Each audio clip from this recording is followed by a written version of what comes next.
वैसे तो दुनिया में इजराइल की खुफिया एजेंसी मोसाद को सबसे ज्यादा खतरनाक माना जाता है, लेकिन अब इस मामले में ईरान मोसाद से एक कदम आगे निकल चुका है। गाजा युद्ध की शुरुआत के बाद से ही सीक्रेट ऑपरेशंस के मामले में ईरान ने मोसाद को पछाड़ दिया है और अब इसी कड़ी में एक ऐसा खुलासा हुआ है जो मोसाद के लिए एक बहुत बड़े खतरे की घंटी है। ईरान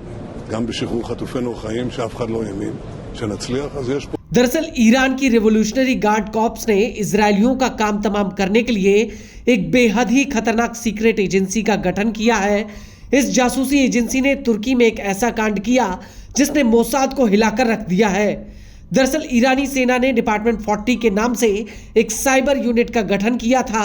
यह यूनिट इजरायलियों और यहूदियों के खिलाफ ऑपरेशंस को अंजाम देती है, जिसका खुलासा अब जाकर हुआ है।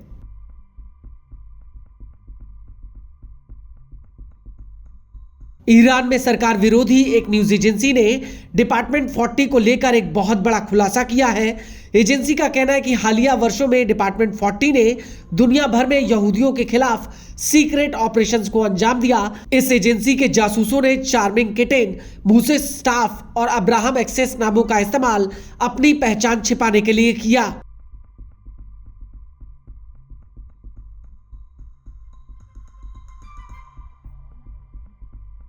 रिपोर्ट के मुताबिक इस पूरी खुफिया एजेंसी के पीछे ईरानी ऑपरेटिव है जिसका नाम अब्बास रहरुई है। अब्बास के अधीन 60 पुरुष और महिला जासूस काम करते थे जो आईआरजीसी की टेरर शाखा को सपोर्ट करने के लिए तैयार की गई एडवांस साइबर एक्टिविटीज को अंजाम देने का काम करते थे।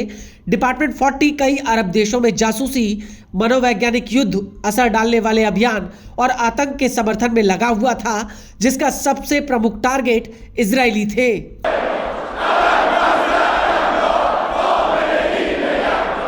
और साल 2022 में रूहुल्लाह बाजगंडी, जो आईआरजीसी का काउंटर इंटेलिजेंस का मुखिया था, उसे तुर्की में इजरायलियों और यहूदियों पर हमले की जिम्मेदारी दी गई थी। इस ऑपरेशन को अंजाम देने के लिए डिपार्टमेंट 40 ने तुर्की की राजधानी इस्तांबुल में मेडिकल क्लिनिक्स में सेंधमारी की थी। इन क्लिनिक्स में इजरायली ब्रेस्ट और हेयर ट्रांसप्लांट से जुड़ा इलाज कराने आते थे। रिपोर्ट के मुताबिक डिपार्टमेंट 40 ने इस क्लिनिक के मोबाइल फोन्स को हैक कर लिया था। दावा है कि मोसाद ने एन वक्त पर पहुंचकर इजरायलियों को ईरानी जासूसों के हमले से बचाया था और अगर मोसाद के जासूस एन वक्त पर नहीं पहुंचते तो इजरायलियों को ईरानी जासूस या तो मार देते या फिर किडनैप कर ले जाते।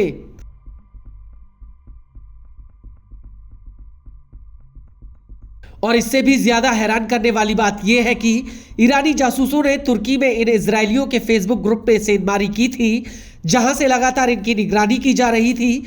ईरानी जासूस लगातार ये देख रहे थे कि ये इजरायली कहां जाते हैं, कहां रहते हैं, किन क्लाइंट से मिलते हैं।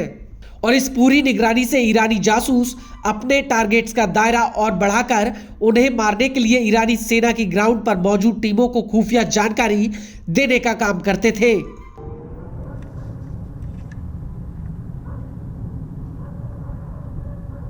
और साल 2022 में तुर्की में हुए एक हमले के पीछे भी डिपार्टमेंट 40 का हाथ था, जिसमें 8 लोगों की जान चली गई थी। इस पूरे हमले में डिपार्टमेंट 40 ने खुफिया जानकारी इकट्ठा करना, इजरायली टीमों पर हमले के लिए उनकी लोकेशन का पता लगाने का जिम्मा उठाया था। इसके अलावा ईरानी ऑपरेटिव्स ने विदेशी एयरलाइंस को हैक कर लिया था, जिससे इजरायलियों के आगमन और ईरानी सरकार विरोधी लोगों के इस्तांबुल पहुंचने का सटीक समय का पता लगाया जा सके।